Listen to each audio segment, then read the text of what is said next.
Pourquoi passer au gaz de schiste? Nous sommes actuellement obligés d'acheter une grande part de notre énergie à l'étranger, ce qui rend notre économie totalement dépendante du prix du marché. Nos politiciens tentent de nous faire croire qu'il faut passer à des énergies propres et optimiser notre consommation. Mais veut-on réellement consommer moins? Non. C'est pourquoi le gaz de schiste est une solution inespérée. Il semblerait que nous en ayons des stocks importants dans notre sous-sol européen. La technique pour l'obtenir est simple et fiable. Il faut forer profondément, puis horizontalement sur plusieurs kilomètres, avant d'injecter d'énormes quantités d'eau mélangée à du sable et des produits chimiques pour fracturer la roche. Ce liquide s'infiltre dans les milliers de petites poches de gaz pour le pousser à la surface. L'exploitation du gisement est finie en quelques mois à peine. On peut ensuite récupérer une bonne partie de l'eau pour ne pas trop polluer le sous-sol. Grâce au gaz de schiste, on peut consommer de l'énergie sans complexe. Les États-Unis d'Amérique sont devenus, tenez-vous bien, autonomes en matière énergétique grâce au gaz de schiste. Pour la première fois, le continent américain, l'année dernière, a produit plus d'énergie fossile, pétrole et gaz, que l'ensemble du Moyen-Orient. La France est ravagée par le chômage. Vos régions sont ravagées par le chômage. Et on va se passer, a priori, d'une énergie que nous avons sous nos pieds, alors même qu'on nous demande, dans le même temps, de refuser le nucléaire, de refuser le gaz de schiste et de mettre partout des éoliennes. Est-ce qu'on croit vraiment que les éoliennes vont pouvoir, pour la 5e économie du monde, remplacer toute possibilité d'énergie?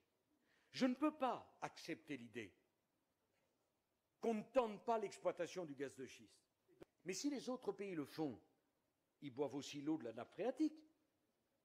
Les États-Unis, ce n'est pas n'importe quel pays.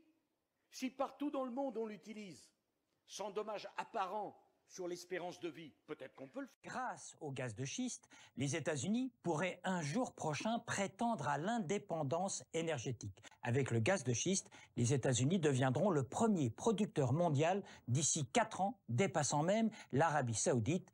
La France qui est le premier pays à avoir interdit en juillet 2011 l'utilisation de la technique dite de fracturation hydraulique. D'où la position de nombreux experts et politiques qui disent « avant de prendre des décisions sur l'exploitation, poursuivons les recherches sur les techniques de forage ». On évoque des forages qui ne pollueraient plus ni les sous-sols, ni les nappes phréatiques, ni les rivières, ni les champs, ni les puits d'eau potable.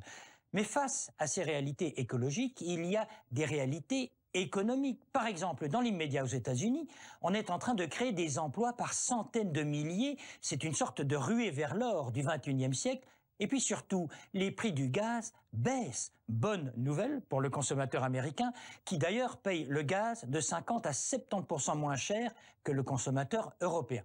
Grâce aux richesses de son sous-sol, l'Amérique pourrait ne plus dépendre, en tout cas à ce point, d'autres régions du monde telles que le Proche-Orient. On sent déjà à Washington que les priorités changent, que les centres de gravité politique en matière de ressources naturelles ne sont plus les mêmes. Alors, est-ce que l'Europe suivra la trace des États-Unis?